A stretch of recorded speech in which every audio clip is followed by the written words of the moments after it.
Welcome to Cowboy Boys Podcast, episode 9, season 2. Joining me, Mike Petrella. Yo. Recently What's back from going on? Allentown. Yes, sir. Hometown shows in Allentown, Pennsylvania. Hosting a music festival there. It was kind of a nightmare, if I'm going to be honest. Allentown, I'm going to say, is the dumbest name of any city or town, I guess, in the United States. There's got to be dumber than that, but I mean, yeah, it is pretty. Yeah, it's. I guess it was named. It was named after William Allen. I don't even know what he did. I guess he invented Allentown. I'm from Jeffsville. I'm from the Bob Zone. Yeah, yeah. It was. I'm from the Tyler Belt. It's just a guy's name, and you're from Utah, right? that's a name of something. Yeah. It's named after the. What town in Utah? Are you from Salt Lake? I'm from Salt Lake, but there's a bunch of suburbs. But Utah is named after the Ute Indians. That makes sense. But that's a unique name. Salt Lake City is just a giant geographical.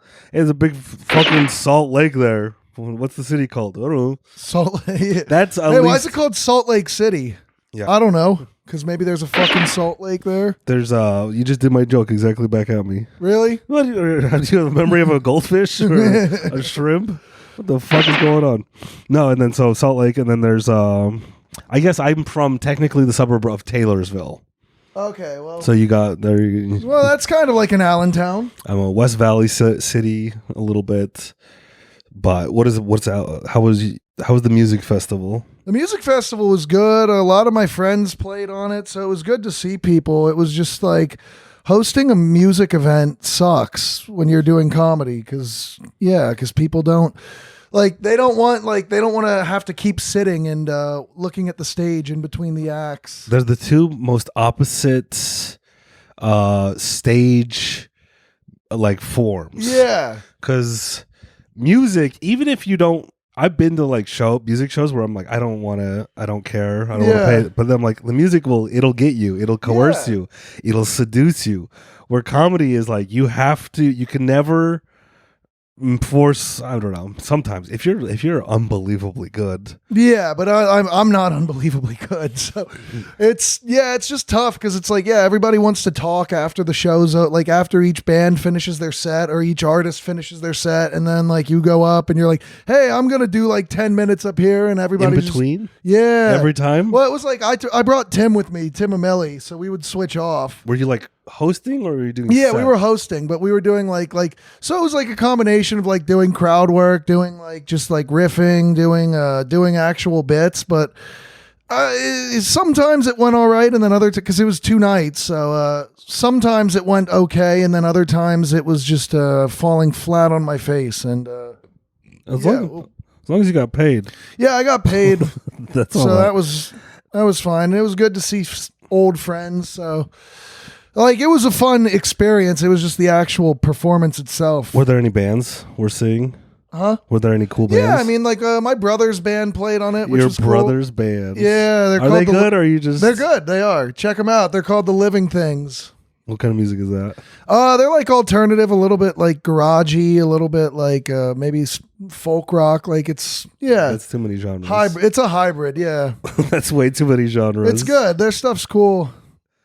But there was there were some hardcore bands that I wasn't really into, but you're not into hardcore? No, not too much. How do you feel about crowd killing? What's that? Hardcore music. A lot of times their mosh pits are a little more rambunctious than, let's say, a punk show or a rock show or a metal show. Yeah. Hardcore, their mosh pits are people fist fighting. Yeah. And crowd killing is where you just go around in the pit punching indiscriminately, sucker punching back of the head. Have you never heard of it? No, but that sounds awesome. And so I've been seeing a new annoying TikTok discourse in the hardcore community. They've been doing this forever. They're saying this is why crowd killing is they're trying to cancel it. They're hardcore needs to be an inclusive and community, and everyone's like, shut up, bitch. Yeah. Where it's it's just if there was a bunch of guys behind a grocery store who were just smashing bottles over each other's head and having fun. That and sounds pretty cool. You're like, what the hell? This maybe I'll try you see your buddy there and like you try it and you're like, whoa, that was fun. I mean, I could get into it if I saw that happening. I could get in there. Then I'd get punched and I'd get mad. But I'm saying then someone comes along and you're smashing a bottle over your friend's head. Everyone's having a good time. It's simple, dumb. It's always been this. Then someone joins and they're like, actually, this doesn't seem like we should not be doing this. We should be using plastic bottles. It's like, who invited you? Get the fuck out of here. Actually, smashing bottles is offensive to neurodivergent. Like, the glass noise really it's triggered. It hurts my ear. So it's just like one of those. It's hardcore music. Don't go to the show if you hate crowd killing. Yeah, let's stay home. I think most of the bands that are known for like being the hardcore are like more.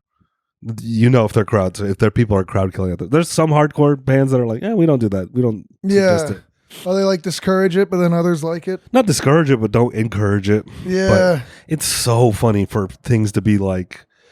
I don't think for new people to show up to a community and be like, hey, we need to change the rule. It's like, shut up. Yeah. We're all having fun. We're not hurting anyone but ourselves. Yeah, it's like 23-year-olds, right? Doing that on TikTok, like young. Yeah. Get the hell out of here. I don't want to become a boomer and then start all the generational. Dude, I'm like, I'm already 20. I'm 27, but I feel like a boomer a lot of like this, like you've lost spending it? too long. Yeah, spending too much time on TikTok or Instagram, like Reels. Yeah, that can get me feeling like a boomer real quick, dude. I'm like, what the fuck? What have you lost? What is lost onto you? I might be able to explain that. No. More just like my like younger kids, like 21-year-olds now, like their attitudes about everything. Like everything has to be like labeled now, or like everything is like actually, here's why this is bad for neurodivergent. Like I think those are just the most outspoken ones. I bet there's 90% of 21-year-olds that are like, I don't care. Yeah, whatever. But it's like the loud ones on the internet. Like there's all this like jargon now, and just like everything is like there's a discourse around everything now. That just like if I spend too much time online, I turn into a boomer real quick. I'm like, holy shit, am I gonna re-register as a Republican? What the fuck? Oh, you're not anymore? No. No. Who you voting for this election? Probably nobody. Not even RFK? No, RFK, he's wild. He's my guy. Nobody that sounds like that should be in charge. Why? Because, like, imagine having to hear this kind of, like, on TV all day. Like, oh, this is the State of the Union. Like, everything, like, here's a trade deal. Yeah. I can't. I'm going too high. My brother. It is a weird fucking voice he has. Yeah, and I think he got that because he got like hepatitis or something from like shooting heroin. Yeah, probably. I'm pretty sure that's like, I thought that's what I heard. I could be wrong, but he was like, yeah. I think he got it from the vaccines, and that's why he's anti-vax. Yeah, he got a vaccine. They give him the. Why does RFK? That would be so funny if it was the vaccine. No, I think it was some like medical thing. The sound of Robert F. Kennedy Jr.'s voice has been in the news. Let's see. Spasmodic dysphonia. Let's see. Rare voice condition. Neurological voice. Dystonia. That's like that Muse album, Nights of Dystonia. Yeah. Whatever that means. It doesn't. I hate when. Just tell me. Yeah. Well, like what caused it? It's like going through a whole. What is it? Well, how do you? He probably got it from eating pussy. Yeah. Like who's the one guy who got throat cancer? He claimed his throat cancer. Oh, wasn't that like was that Michael Douglas's dad? I think it was Michael Douglas. Yeah, Michael Douglas. Because Kirk Douglas was like an animal too. Like the Douglas family is beasts. Dude, if it came out that eating pussy 100%, 150% chance of getting cancer and spasmodic dystonia, linthral, I'd be like, no, I'm not stopping. Yeah, no, I'm smoking. I'm smoking 2 packs of pussy every single day. I'm doing it more now. Now that I know that it's risky, yeah, it makes it cool. Yeah, RFK going down on Cheryl from Curb Your Enthusiasm. That's what did it. Yeah, it would be very funny if she was the first lady though. Cheryl from Curb. I think people don't want a sexy first lady. Yeah, Again, Trump's on top. I guess. Yeah. And then after that, Probably Michelle Obama. Yeah, Michelle, like, yeah, Big Mike, allegedly. And then I mean, first. I thought Michelle, I think Michelle Obama's a attractive lady. Would you? Yeah, I probably With would. or without the alleged member? Does that make it more attractive? That's a tough one. I think the Obamas killed Joan Rivers. You think Joan Rivers? This is a conspiracy. I'm tinfoil hat Mac on right now. Because Joan Rivers, when Obama was getting, I think they read through a few comedians. Yeah. Joan Rivers died because she would not shut up about Michelle Obama, her words, being a tranny. Joan Rivers said that? It's like on TMZ. She's like screaming in the streets. Holy shit. Joan Rivers, one of the funniest women ever. Yeah. Almost like a lady Cat Williams. Yeah, she kind of, yeah. Like Cat Williams is a white woman. Was Joan, yeah. She was screaming about it, and then she mysteriously died from some facial surgery. Is that what it was that killed her? Like, yeah, she was like getting her normal procedure for her normal. Yeah. And then then she just died because that's what happens with surgery sometimes. Every surgery is a dice roll. Like Kanye's mom. Exactly. Donda. Which I don't know too much about that. But then Bernie Mac was he also critical of Obama? He was also critical of Obama. This was like a month before Obama announced he was going to run. Yeah. They were doing like a fundraiser for him. And you can find the like articles and stuff. A month before like Bernie Mac died, he was at some Obama fundraiser and apparently, according to news articles, bombed. Really? Bombed because he was like making fun of Obama. Like directly, he was like roasting him. Let me see if I can find the Obama body count. The Obama, I mean, they don't like comedians. No, they really don't. Bernie Mac. Oh, it's gonna be hard to look up with all the Bernie Sanders stuff. Obama camp to Bernie Mac. We are not amused. July 12th, 2008. Holy shit! At an Obama event, a comedian's jokes fall flat. Do we trust CBS News or New York Times more? Oh, CBS News. All right, let's go. CBS News. Comedian Bernie Mac shocked the Obama. Let's get those cookies out of here. Shocked the Obama campaign last night at a high dollar fundraiser where Chicago native introduced the presumptive Democratic nominee. So he's there like because that's like a month before the convention, I think. With some colorful comments. Mac, who is known for his crass stand-up routines, joked about having a black first lady and offered some unsolicited campaign advice. Being president is tough because you're not just running the country, you got to run your family too, Mac said. Having a black first lady is different. You're still going to have to do the dishes and laundry and all that. You got to pick up the kids. You didn't pick up the kids? I just came from Korea talking about nuclear weapons. You were on Air Force One. You could have stopped to pick up the kids. That's a good Bernie Mac joke. That's a good Bernie impression too. Mac told Obama to be cautious of the rumor mill. People like rumors. They're going to say things like, you was in the club with Lil' Kim and you got Kanye West and Kanye West got in a fist fight. I guess I wonder how crass it really got. Yeah, if that's what was reported, like who knows what else he said. That's what they just leaked. During the 10-minute introduction. This is 10 minutes. He had a 10-minute set that the Obamas were pissed about. How much damage do you think you could do in 10 minutes? Oh, I could go I could get nasty real quick with it. But I think especially if you're drinking too, like holy shit. I think you need to get at least a quarter of the people laughing. Yeah. To truly cut, because you can just go out and say like whatever, and if no one laughs, then you won't do any damage. Right. They'll just be like, oh, he sucks, he's a high, he's being edgy. But if you get a quarter to half the people laughing and then half the audience angry at you, you're cutting right to, they're like, we gotta kill Bernie Mac. We gotta Yeah, it's like the White House it's the same thing like White House Correspondents' Dinner. Like they always want comics to do that, and that sounds like a fucking nightmare gig. Love to do it. Yeah, would you? That's my, out of anything, the absolute goal would be to do a White House correspondent. I think that's why I would never get it. Yeah. I'm too over. I already have a history of like not being able to be bought or silenced. Yeah. I don't know. What's your history with that? Who tried to buy you? No one. But I've said too many things on podcasts. Okay. Let me finish this article. during the 10-minute introduction, Mac was heckled and asked to step down from stage, particularly after he made some offensive comments about women. Calm down, Mac said, and went on to introduce Obama as a friend. Obama graciously greeted Mac, but later tried to smooth things over. We can't afford to be divided by religion or by region or class or by gender, Obama said in jokes. That means, by the way, Bernie, you got to clean up your act. This is a family affair. I'm just messing with you. Shortly after the fundraiser ended, the campaign issued statements denouncing Mac's comments. Senator Obama told Bernie Mac that he doesn't condone these statements and believes what was said was inappropriate. And this was July 12th, 2008. And then let's see Bernie Mac death. Bernie Mac died August 9th, 2008. Holy shit.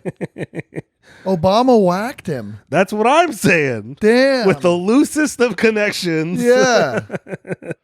I mean, that's literally like 3 weeks later. That's. I wonder what other comedians were making fun of the Obamas right before then. Holy Let's see. shit. Let's look up comedian deaths 2008. You got to get a Reddit going on this. Just Bernie Mac. Also, there's like a video I found recently of him during all this like Dan Schneider stuff. Yeah. Where, because the Bernie Mac show, he like adopts 3 kids or whatever. Yeah. And so the producers are like, have the kids sit on your lap, and Bernie Mac's like, don't sit on my lap. No, don't put like. Yeah. And they're like, come on, it'll be. It's like, no, I don't want. Like he's like very. I don't want to do anything appropriate with these children on camera. Like super. Some people be like, that's too. And it's like, nope. He knows. Dude, the Dan Schneider stuff's fucking crazy. I mean, I remember years ago, like it got swept under the rug. George Carlin died in 2008. He would have been critical of the Obama war machine. Who else? Yeah, George Carlin died, so they don't even talk about anyone else. When did Joan Rivers die?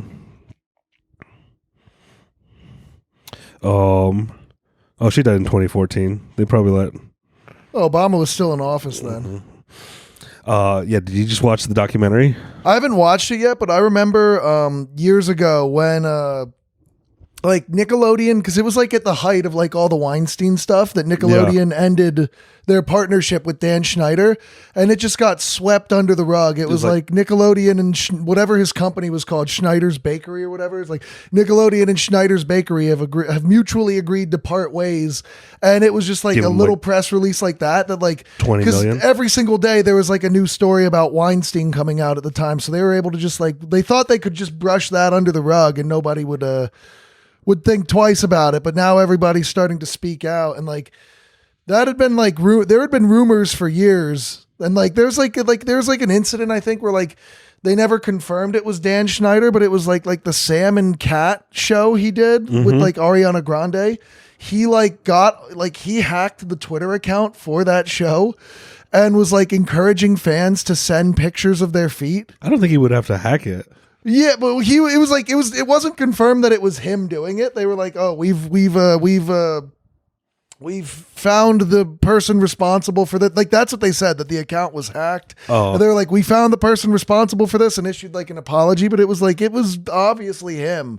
Like he has like a weird thing with feet, with like children's feet. Yeah, he's Quentin Tarantino. Yeah, but of like little, programming. of like young girls' feet, dude. It's nasty. Did you watch it? I watched it. It's not worth watching. It's one of those things where it's like it didn't need to be 4 episodes. It could have been 1 hour and a half doc. That would have been pretty deep. It's also weird.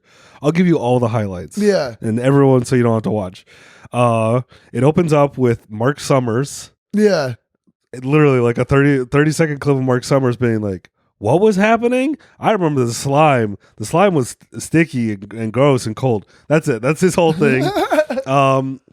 There's 2 pedophiles working under Dan Schneider that get busted for like horrific, just absolutely horrific stuff. One is a guy who was like sending dick pics to girls through the email, and the mom is like, I don't know if I should go to the cops about this, where he's clearly like sending his dick through email, and she has the evidence on the computer. Yeah. And she's like, I don't know. And then later the cops were like, was he doing anything? She's like, actually, yeah, here, like, then she comes for it, which is insane. Drake Bell's dad is like the normal, coolest dad, but through the machinations and evil windings of Hollywood vampirism, gets pushed out of protecting Drake. Yeah. So, the other, because of that, there's another guy who is like a even worse monster. He was pen pals with John Wayne Gacy.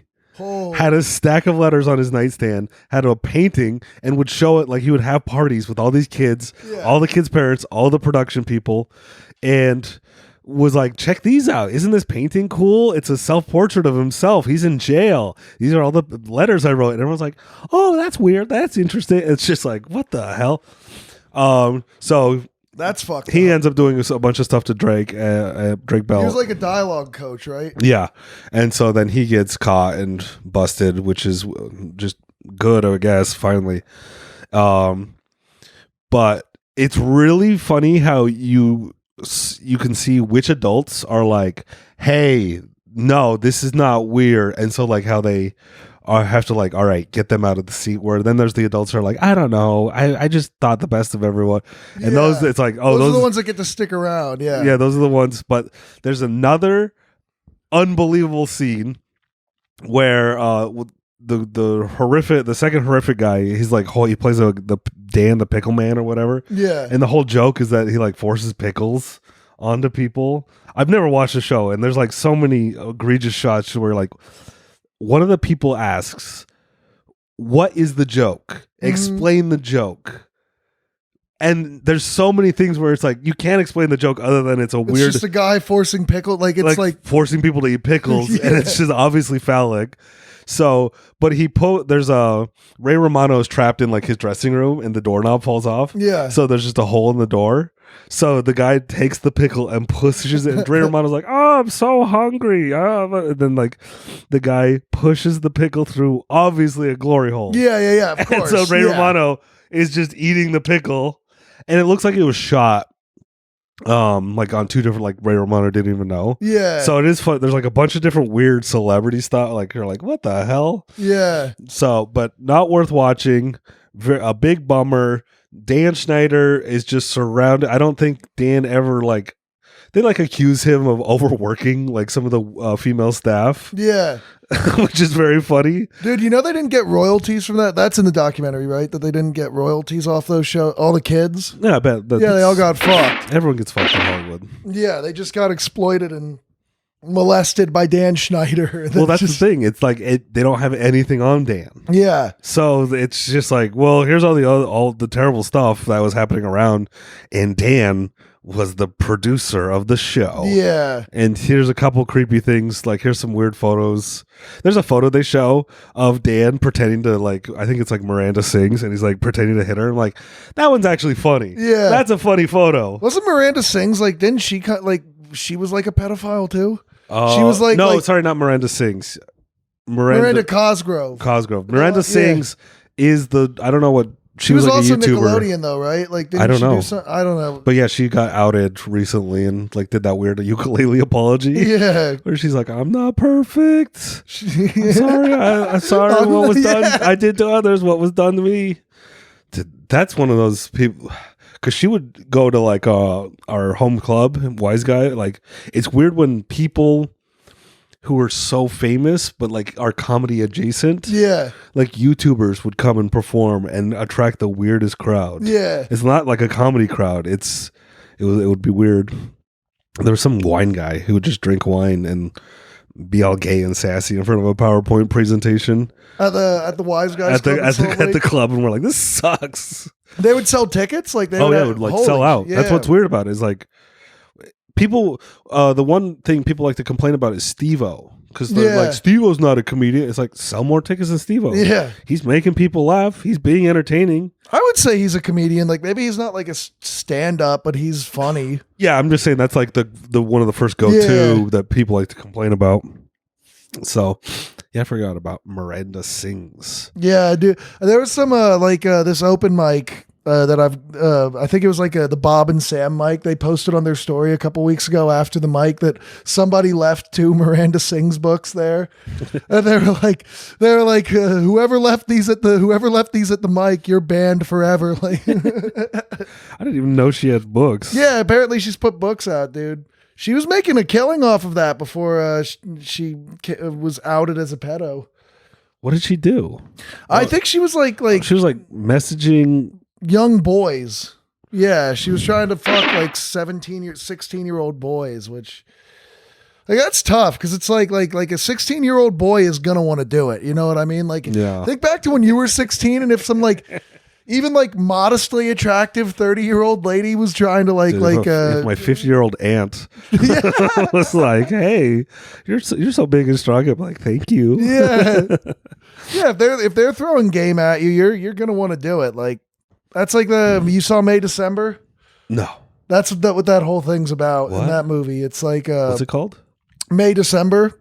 Never even heard of it. Yeah, it came out last year. It was Julianne Moore, Natalie Portman, Charles Melton, but like the plot of the movie is like Julianne Moore and Charles Melton's characters are a married couple, but like Julianne Moore like molested him when he was like 13. Is this a French movie? No, it's American. It's on Netflix. Yeah.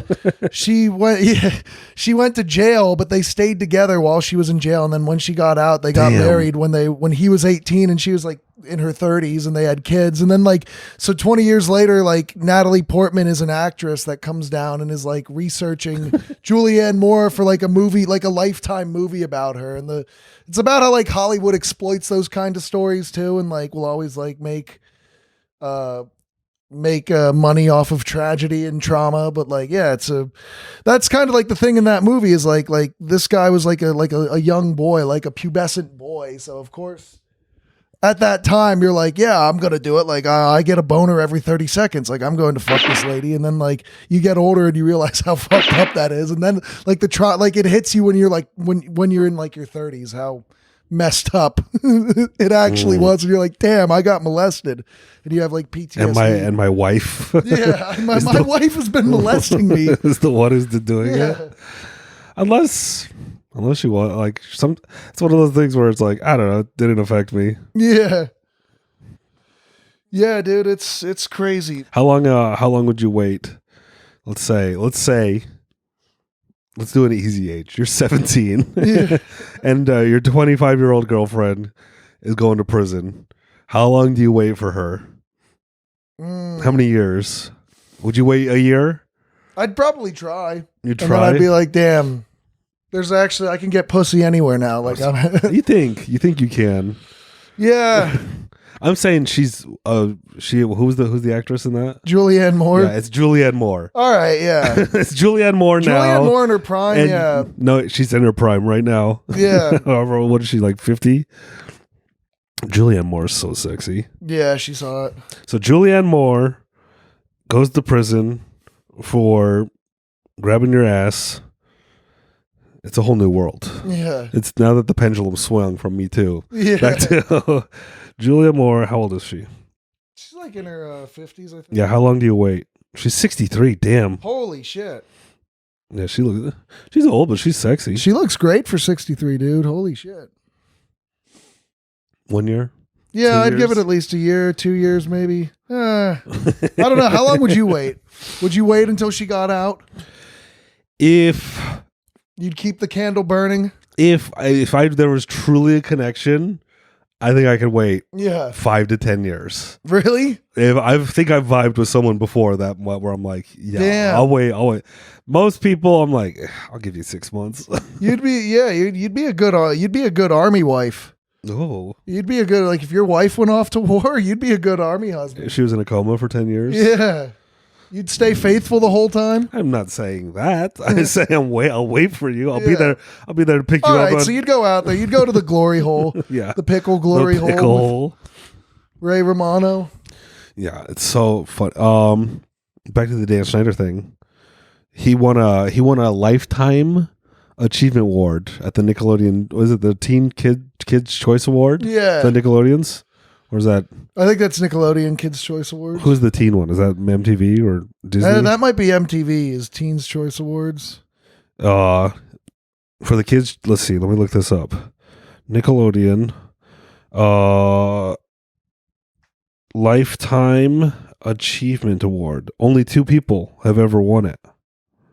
They're the Kids' Choice Award. Who's the other guy? I will give you 100 guesses. Was it the SpongeBob guy? Dan Hildeberg or whatever. Steven Hildeberg? No. I'll give you $100 if you guess. Who the other winner is? You get five guesses. Oh, who won a Lifetime? Dan Schneider won it in 2014, and then I don't think this will help, but in 2023, someone else really? won a Lifetime Achievement Award. Recent. Damn, was it Ariana Grande? Nope. No. Colder. What about the guy from iCarly, Crazy Steve from Drake and Josh? You're way off. You're way off. You're thinking you're too laser focused in the wrong area. Was it a guy for cartoons? What do you mean for? Like was he a guy that made cartoons? No. Damn. What the hell? 2 more guesses. Oh, I bet it was Kenan Thompson because he did like. The problem is you're still thinking of human director. SpongeBob It wasn't SquarePants. SpongeBob. It was Optimus Prime. Optimus Prime. He's not even a Nickelodeon cartoon. Optimus Prime won the Lifetime Achievement Award from the Nickelodeon's Kids' Choice Awards in 2023. They're the only 2 winners. Wow. Dan Schneider and Optimus Prime. Holy shit. Also, Optimus Prime, Transformers isn't a was it Nickelodeon? I don't even know why. Wow.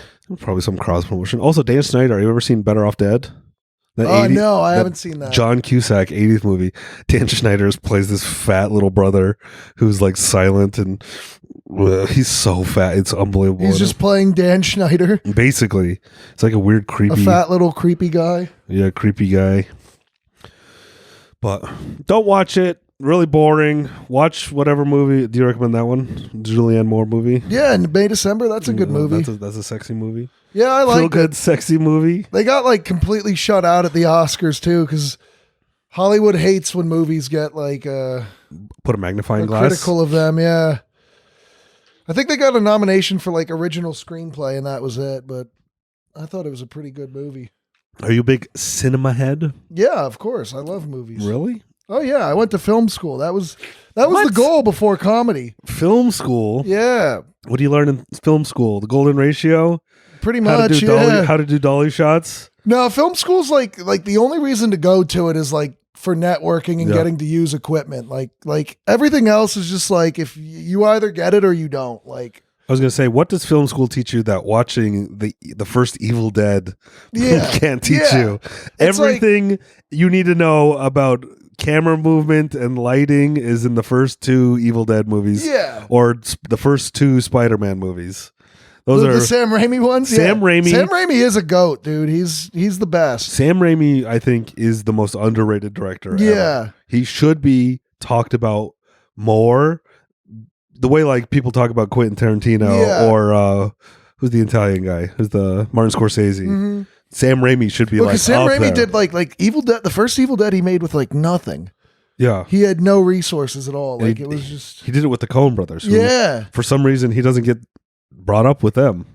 Yeah, I know. It's like I guess because but I don't know because he went and he did Spider-Man, but the Coen brothers went into like they got a bunch of Oscar nominations, so I don't know why. But I think the first 2 Spider-Man movies are like some of the best movies ever made. Yeah, Spider-Man 2 is like I rewatched that like a couple months ago, and I was like, God damn! Like this movie's 20 years old now, and it holds up incredibly well. It's the pacing, like everything makes sense. Yeah. It's interesting. And the visual effects look better than like anything like of the Marvel MCU Spider-Man. Like, put some respect on Sam Raimi's name. Yeah.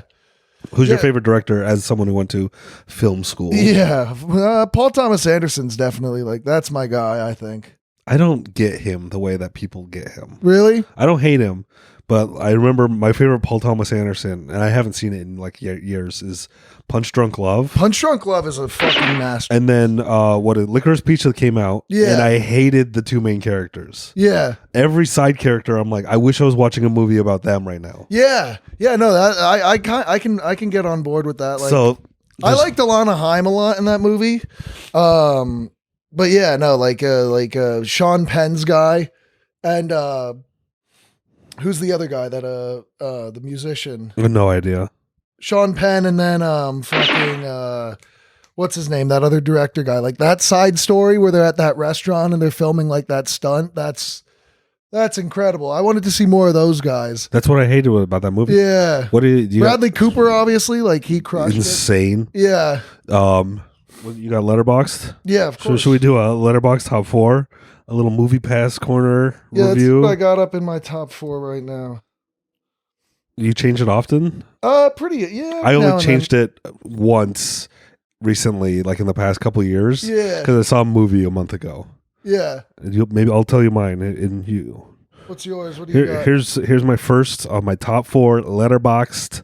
You can follow me on Letterboxd at Dr. Mac. Or I'm probably just Mac Arthur. My favorite movie ever, Drop Dead Gorgeous. I haven't seen that. You haven't? It's the funniest. Have you seen Best in Show? No, I haven't seen that. You haven't seen Best in Show? No, I know. I'm the one who said I'm a film head, and then I haven't seen either of the 2 movies. I'm adding that to the watch list right now. Best in Show is so funny. It's just one of those movies that's indescribable. You just have to watch it, and it's super quotable. Parker Posey is so sexy in it. Everyone is amazing in it. But Drop Dead Gorgeous is a similar movie. Yeah. That is darker and all about. It's one of the darkest, funniest movies I've ever seen. I love dark comedy, so yeah. Drop Dead Gorgeous. The watch list. My next one is Speed Racer. Speed Racer, sick. The Wachowskis. The Wachowski siblings. Yeah. And when people don't like that movie, I'm like, oh, you don't get editing. Yeah. You don't understand how it is a kids movie. It's a boring movie for kids. 2.5 hours. Yeah, I didn't like it when I was a kid when it came out. Yeah, you're pretty young. Yeah, I was probably in like 4th grade when that movie came out. I was probably like 19 or 20. Yeah. So watching it, and I also like had a bunch of money, so I bought like the nicest TV ever, and it was like 12 billion to 1 contrast color ratio. That's crazy. It was like just one of the first 4K TVs that was I think it was like a $4,000 TV I got at Best Buy because it was open box for 4,000. Yeah, but I got it because I got it for like 1,500 because it's like no one was gonna buy this. Yeah, it was fine. Isn't it insane how TVs are like now like $400? You can get like an insane TV when 10 years ago they were like a luxury item. Well, I think the quality, if you still want something good in quality, like a lot of monitors or TVs, there are cheap stuff. Yeah. But if you want something, I don't get like why that TV I bought back then, which was insane, like why it wouldn't be cheaper now. Because I see this TV and I'm like, this was pretty cheap, and there's something about it. It just doesn't feel nice. Maybe it is all placebo. Yeah. Maybe I'm someone. You could sell me an $8,000 TV, and I'm like, this is the greatest TV ever. And it was the one. So I watched Speed Racer on that TV. Truly a mind-blowing movie. Yeah. And when people are like, that movie sucks, I'm like, you are stupid. You've revealed that you don't understand editing and that like how impressive that movie is. Yeah, I watched it again in college, and that's when I was like, "Oh wait, I like this a lot better now." Like, I hated it in 4th grade, and then I was like, "Yo," at like 19 or 20, I was like, "Actually, this is fucking sick." Yeah, it's just a story about brotherly love. One of some of the most insane visuals, a visual smorgasbord. My 3rd movie on my top 4, The Piano Teacher. I've seen that. What do you think? It's good. Did you what feelings did you get while watching it? I saw it in college, freshman year, and it was like, yeah, I was probably more akin to like liking darker shit back then, and like being like, this is awesome, instead of feeling like a little disturbed by it. You would say you should have felt disturbed. Yeah, because I just watched it a month ago for the first time. What do you think about it? I watched it with my roommates, and it was very similar to American Psycho. Yeah. Where I'm like, this is the funniest comedy I've ever seen. This is unbelievable.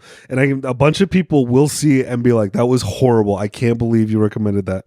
But The Piano Teacher, if you if you get funny stuff and you're a little bit sick, the piano teacher's so... It's Michael Hankey, right? No idea.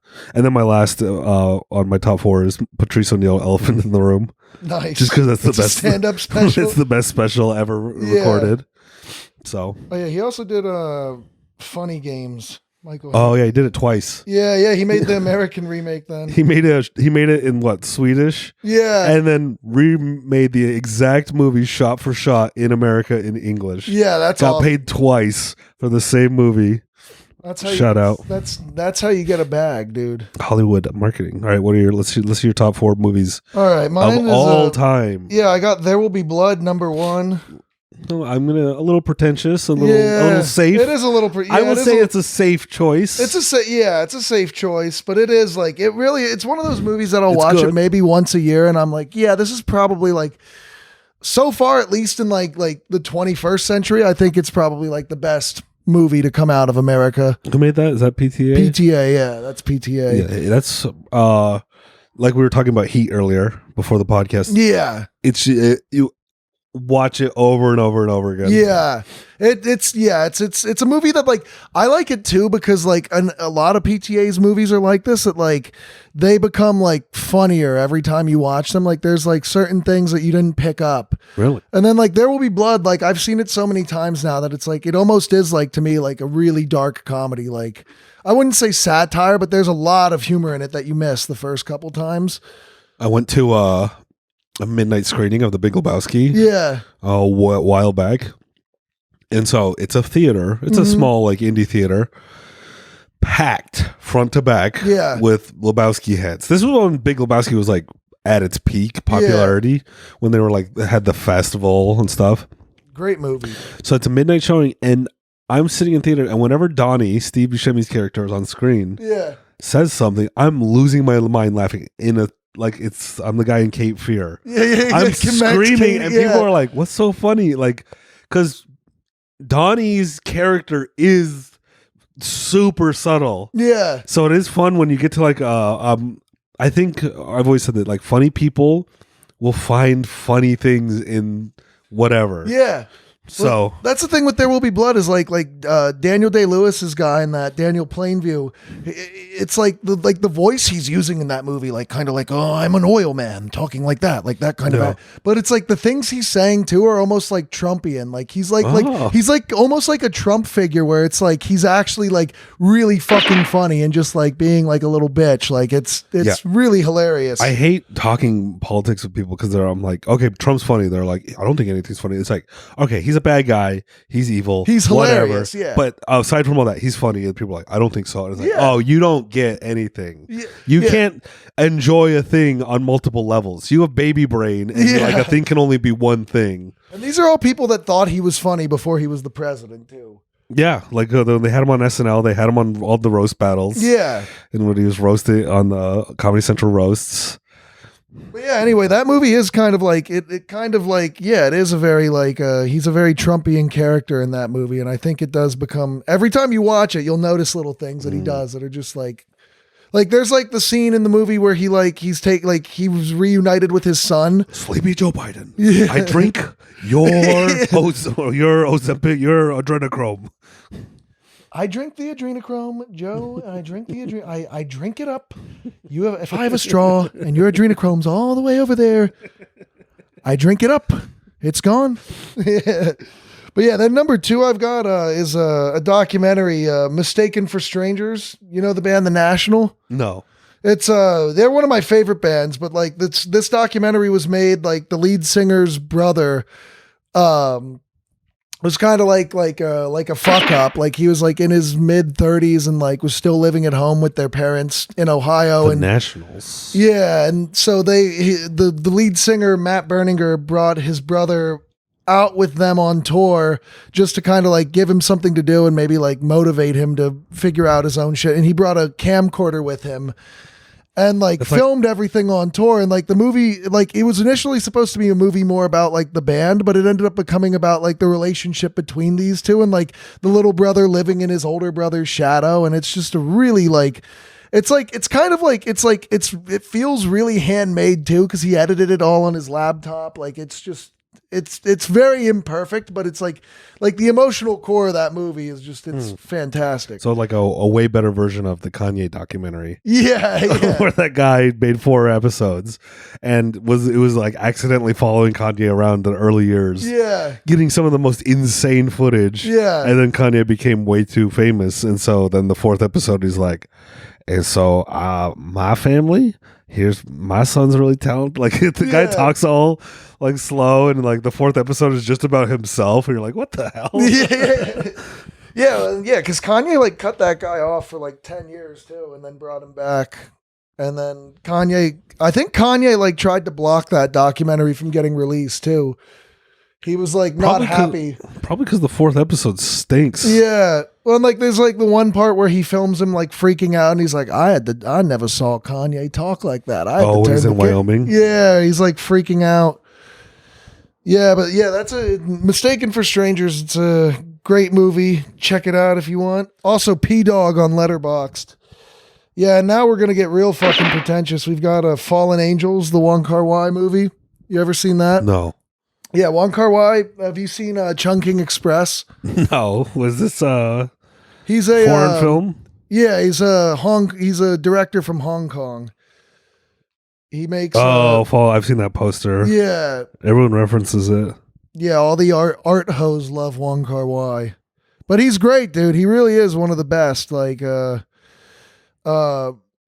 Quentin Tarantino, after he made Pulp Fiction, was just such a big fan of Wong Kar-wai's movies that he started a VHS distribution company with the money he made off of Pulp Fiction just to get Wong Kar-wai's movies shown in the US. Really? Yeah. Because he felt guilty about ripping all his style, probably. No, Wong Kar-wai is very much like Tarantino. Like they both like rip off a bunch of like French, like especially like Tarantino's early stuff, ripping off like French New Wave guys. Like, yeah, it's which I don't have a problem with. If you make a good movie, that's half of stand up. Yeah. Sometimes I'll see a guy with a fantastic premise and not do a joke, and I'm like, well, if he doesn't go anywhere with that, I'm gonna keep that in my back pocket. Maybe write something about it in a year or two. There's so much art where you see someone kind of almost doing something, and you're like, I think I could do something better. Mm-hmm. Oh yeah, no, it's like that's what it like inspiration is all just, Tarantino. Yeah. It's just yeah, him. he's kind of like the Kanye of directing in that like his movies just like sample, like he's just sampling a bunch of other movies he's seen and making something new out of it. So do you think I should watch Fallen? Yeah, definitely check it out, dude. It's cool. Fallen Angels, and there's another one, Chungking Express. It's really good. In the Mood for Love is really good. Not the Grandmaster. I haven't seen the Grandmaster. Not My Blueberry Nights. That one I haven't seen either. I have like a box set of like his first 7 movies. The Eagle Shooting Heroes. Yeah. But yeah, he's like Barry Jenkins too, the guy that made Moonlight, is like super inspired by him. Yeah, he's cool. No idea. All right, what's your 4th? And number 4, it was Heat, but I switched it to Twin Peaks Fire Walk with Me. Really? Just because I think Heat's probably number 5. I was gonna say, are you trying to get more ladies? Yeah, no, trying to be more, dude. Because Firewalk, like I love David Lynch too, but like Firewalk with Me is like that. Like, that's like the most Lynch. I've never seen it. Really? Have you seen the show, Twin Peaks? Yeah. Yeah. So Firewalk with Me is like. I love watching Twin Peaks. I couldn't tell you anything about it. Yeah. I watched the full show and was like, this is the comfiest, most confusing show I've ever watched. Yeah. It's like of that era, Star Trek The Next Generation and Star Trek Deep Space Nine, X-Files, Twin Peaks, all these shows that are super just like there's nothing else that like captures like just like sitting on a couch watching it and like being half awake. Yeah. It's that early 90s, and I don't know how much of it is nostalgia, but I think it's like the lenses they use, the lighting, everything's like soft. It almost feels like soap opera-y, like cheesy, but at a higher quality. The lighting is better, so I don't know what it is. Yeah, that's like around the era where TV started to become like cinematic. Like where TV shows stopped looking like TV shows, like flat, like shot on like flat sets, and they started to look more like I think and then The Sopranos is really what like carried, like is really what pushed. Well, the first one was Oz. Yeah. And then all the HBO shows after. But I think all my favorite comfy shows are like slightly creepy, slightly haunted. So Twin Peaks, X-Files, obviously like a weird thing, but like a lot of older early Star Trek episodes too. It'll be like, oh, what if a ghost alien possessed the ship? What if a monster changed everyone's DNA? Like just super weird stuff like that. So Twin Peaks, I do recommend. I've never seen the movie. The movie's good, dude. It's a prequel, really good. right? Yeah, it's a prequel, but it's like you're saying it's the most Lynchian. I think it's his most like just like pure David Lynch. Like insane or just like insane, just like he didn't have the network restrictions he had with Twin Peaks, so it's like or Dune. Yeah, it's way more violent. It's like there's gore, there's titties, there's cursing, Whoa. it's crazy. It's a really crazy movie. Crazier than Eraserhead? Do you think he went too far with Eraserhead? Like he was just doing whatever he wanted. No, Eraserhead's about Philly. Like that's just really? Yeah. That was based on his time living in Philly. Like that's Philadelphia as seen by David Lynch. So Eraserhead. Yeah. You're just like, this makes perfect sense. Yeah. No, to me, like I don't think Eraserhead goes too far because I'm like, yeah, that is kind of like what Philly is. that is Philly. Yeah. Yeah, it's just about like Philly is like a surreal hellscape with like weird sounds. Like there's like that drone in the background constantly. Yep. Like that's what it feels like when you're in Philly, dude. And Philly should be black and white. It should be like Getty Prime and Dune 2, where it's just like there's like a black sun over Philadelphia. Okay, so Firewalk with Me. Yeah.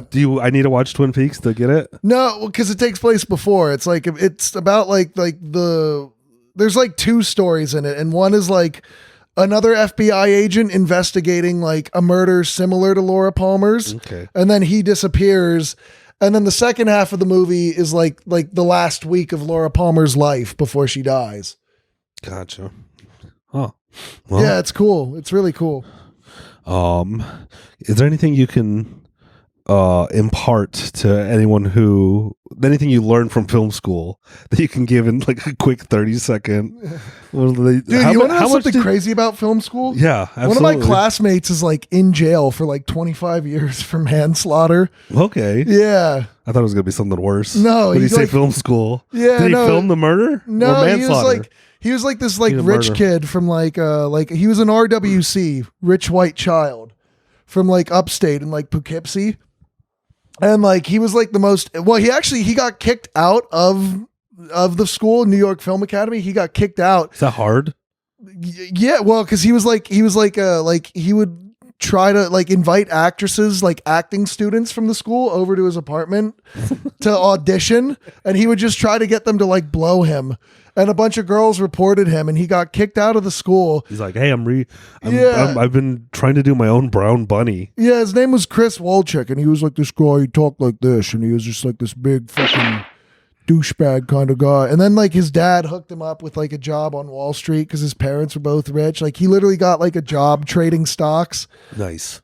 And then he was just like driving one night and like had like a road rage incident where he ran some dude off the road and like got out and got in a fight with the guy and stabbed him to death in front of the dude's like baby daughter. That wasn't murder? That was manslaughter? Well, yeah, it was manslaughter, I guess. Oh. Or maybe it was murder. Yeah, it was it had to have been murder, but yeah. Say, it's hard to get like a lot of years for manslaughter. Well, because his family's rich, so maybe he did get maybe they reduced it. The lawyer was able to reduce it to manslaughter. But anyway, yeah. It was the knife slipped out of my hands. Yeah.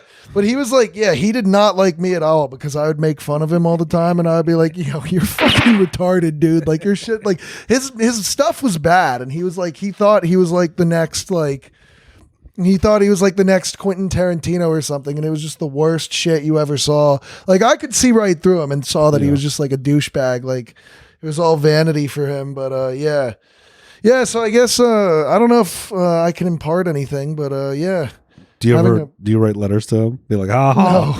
You're in prison. I kind of feel like he remembers me though, and like whenever he gets out, he might come looking for me, dude. Might. Yeah. You were that. Do you think you You bullied him? Yeah, because yeah, I did kind of bully him. And what if he respected you and you bullied him into stabbing? Does that ever? If that's it's my fault that he killed. Maybe that's Holy shit! Everything's connected to everything. That's true. Does that keep you up at night, or do you care? I mean, it might now. It might now. I don't know. I never considered that. I don't even care about stuff like that. I don't think so. I bully someone and whatever they do. No, this guy was he was probably, no matter what, if he got bullied or not, was probably going to kill someone at some point. His issues probably stemmed from having a rich dad and being an only child. And it was he was one of those kinds of kids. Yeah. But yeah, dude, film school. Yeah, I don't know. It's worth going to. I mean, it's what you make of it. I think if you can go and you find good people to be around and you can make cool projects with them. Yeah, and you can network a little bit. But other than that, you can learn everything you would learn in film school by just doing it yourself. Yeah, that's basically what a lot of people say. Yeah. Yeah, it's I wouldn't encourage anyone to go, but I wouldn't discourage anyone from going either. If they wanted to go, I'd be all right, yeah, it's a good opportunity. But also, if they told me I'm not going to go, I'm going to try to do it myself, I'd be that's also. Have you met anyone who is kind of picking up heat, might become famous soon? Yeah, there was this guy. He's he directed. He's Kazakh filmmaker. He's back in Kazakhstan now. But he did direct the music video for A Lot, 21 Savage. How many? Well, that's, I don't know how it goes, but what do you get about A Lot? A Lot. Yeah, he directed that music video. And I've seen that video. Yeah, and now he directs videos for a bunch of Kazakh artists. Huh. The video. Russian rappers. Apparently rap in Russia. Russians are Russians love rap. Dude. Well, I heard it's not that impressive. Yeah. Because the way they conjugate everything raps. That makes rhymes. Sense. Yeah. So it's not as impressive. But Russians are all there's a lot of Russians that just love appropriating hip hop culture, dude. Mm-hmm. They dress like it. They act like gangsters. I mean, they are gangsters. Russians are they're wild. They can be. They're tough people, dude. Nah, I don't. I think Russians are big softies. You think so? They're exactly like the bear. Yeah, that's true. As long as they're not hungry, they won't fight you. Yeah, that's true. Because it's they could have just destroyed Ukraine by now if they wanted to, and they haven't. I think they don't want to destroy it. I don't know what they want, dude. That's just crazy that thing's still going on. No, Putin wants. He wants to reintegrate Ukraine into Russia. That chunk of it. It sounds like a good portion of them too. I'm pretty neutral, but I hate all of our money going there. So yeah, I don't like that we're spending all that. I think it's Europe's problem. It's not my problem. Europe's not really footing the bill. They should be the ones handling that. I think Africa is closer. Australia. Yeah. Even all these places should be. Why is America giving Ukraine money? That guy's gonna fucking Zelensky though, because he was a comedian. Yeah. Before he was president, and dude, that guy's gonna as soon as that war's over, he's dipping from that country and he's gonna go live in Sean Penn's guest house. No, that war's he's never. Gonna sign a. You don't think that war's ever gonna end? No, he's going to be his way. It'll end with him being whacked. Yeah, it's going to be an Osama bin Laden thing. Yeah, because we put Osama bin Laden into power. Yep. And then Osama, we stopped talking to him, ignored him. He got all the power. We're like, hey, we stopped controlling him. Basically, yeah, we did. Yeah, Osama. Yeah, because he was what was he? Mujahideen was what Osama bin Laden was.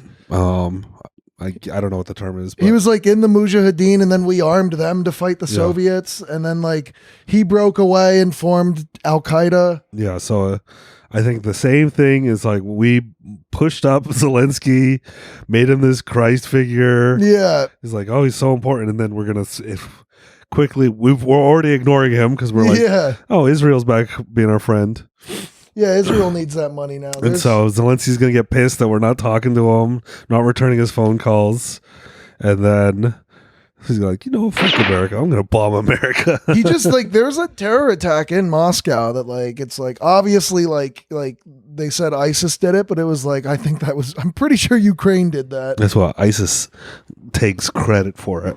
Yeah. Yeah, ISIS loves just like they love fucking they're clout chasers is what they are, dude. They just like taking credit for other people's work. Yeah. They're total clout chasers, dude. They're not hard. Like Al Qaeda was hard. ISIS is soft. Mm-hmm. They're a bunch of pussies. I didn't even know ISIS was around still. Yeah, I thought we killed all of them. Like Trump did that speech where he was like, "We killed Abdul Bakr al-Baghdadi." No, because Al Qaeda is all taken over, right? No, I think Al Qaeda's gone too. Like I think they like ISIS was formed after Al Qaeda ended, and that Al Qaeda ended like not long after we killed Bin Laden, I think. And now like Taliban is what rules Afghanistan. Is that what you're thinking of? Too many. There's too many. They need to all hook up and figure out what they are. Yeah, they should all just consolidate and form like one because they would win. Maybe. If they really want to destroy the West, they should all like band together. What's the cat doing? Yeah, it looks like he's like about to like. Oh, is he gonna throw up? That's what I think. Chuck, get out of here. Is that his name, Chuck? Chuck, don't throw up. It looked like he was like fighting back, like. But it was like, yeah, I think he's gonna throw up. This is the end of the podcast. I'm kicking Chuck out of here. Thank you for joining the podcast. Talk a little bit. Follow me on Twitter. I'm at Michael. Or wait, what's my at now? I changed it.